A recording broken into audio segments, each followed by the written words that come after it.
Hello YouTubers, and here I am again with a bit more information about John Lennon.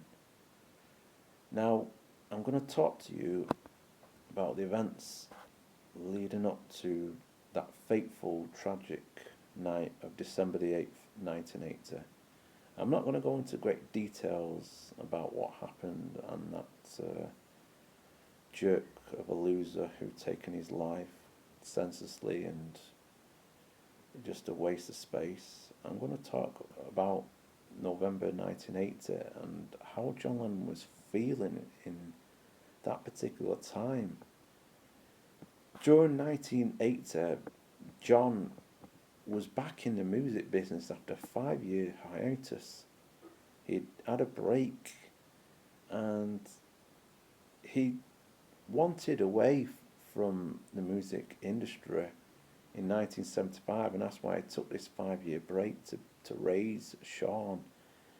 And if you ever watch any of the YouTube videos of John, you get to know how easy he was and how relaxed he was in 1980, being a father and a house husband, saying things that he enjoyed, looking after Sean and baking bread.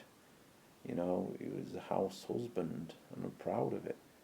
You get the feeling that, you know, it was a new John, because if we look at the old John prior to 1975, Yoko agreed for them to go their separate ways temporarily, and John ended up having an affair with his PA, personal assistant May Pang, and he called it his lost weekend, where he went on his alcohol and drug fueled bender with his fellow musician and friend Harry Nielsen, and he ended up behaving erratically, getting drunk and getting into trouble at nightclubs.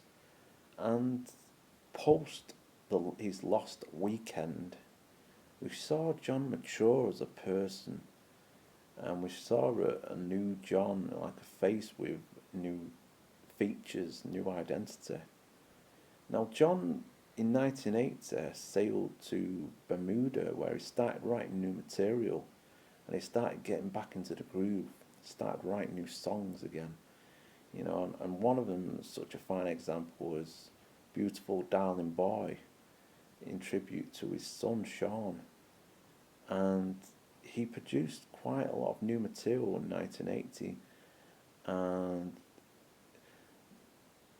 at the end of 1980 he released that iconic album Double Fantasy, in which he worked in collaboration with Yoko, who had a few good hits like Walking on a Thin Ice and Hard Times Are Over. But Double Fantasy had a tragic note too, with it being the album he signed for that dirtbag from Hawaii. Now, I'm not going to go into great detail, like I said, about the events of December 1980, but John, during 1980, met a wonderful friend in Paul Goresh, who was from New Jersey. Now, Paul Goresh hung about around the Dakota, wanted to talk to John and take photographs of him. I think to a degree he was an amateur photographer, but he was just a random fan who wanted to get close to John and build a relationship, a friendship in a way. And the most wonderful thing is Paul Goresh happened to pose as an electric repairman repairing electrical appliances, and he managed to con his way into the Dakota to talk to John, and John told him to politely leave and come back at another time. And the most wonderful thing is, sadly, before he had passed, John left a book signed for Paul Goresh, left in the Dakota, which Paul collected. Post 1980, there was massive talks, there was rumours that John was going to go on this tour, UK tour, and eventually reunite with his friends and his family back in England. John was close to his Aunt Mimi.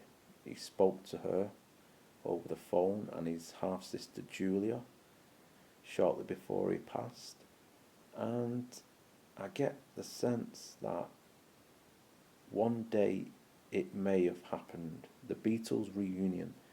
If you watch the interview by the beach, Malibu Beach in California in the mid-70s with his friend Elliot Mintz, John talked about Beatles reunion. Was it going to happen?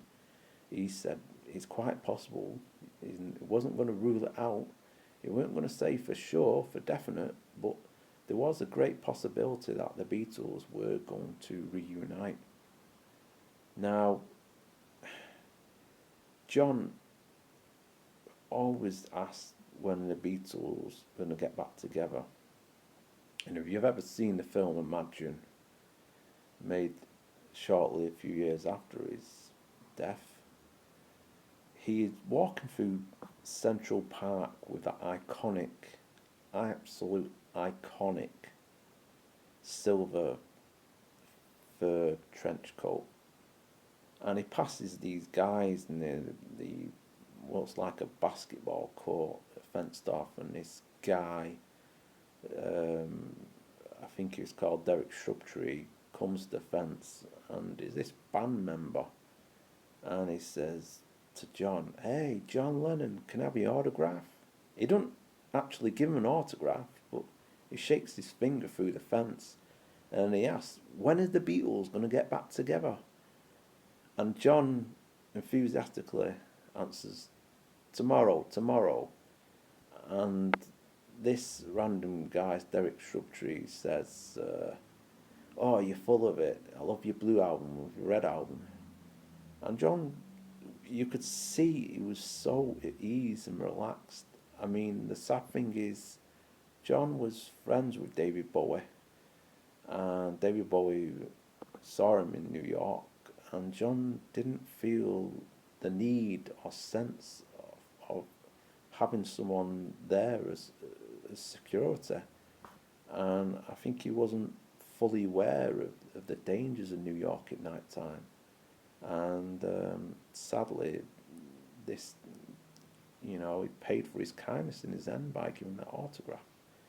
But to this day, his legacy lives on, and I will never stop listening to John Lennon music when I feel down, or it's Christmas time and I listen to So This Is Christmas, War Is Over.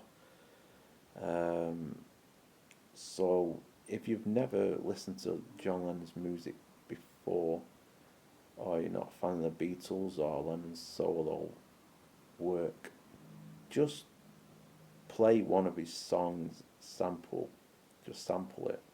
Be it Imagine, Give Peace a Chance, Julia, Mother, Instant Karma, How, which is an absolute classic, and just appreciate his music, because he is one in a million.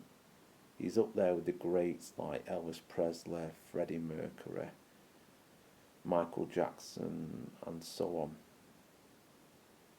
Thank you for watching this video, and if you'd like to see more content of me, want to know more about John Lennon, please feel free to click the like button and subscribe.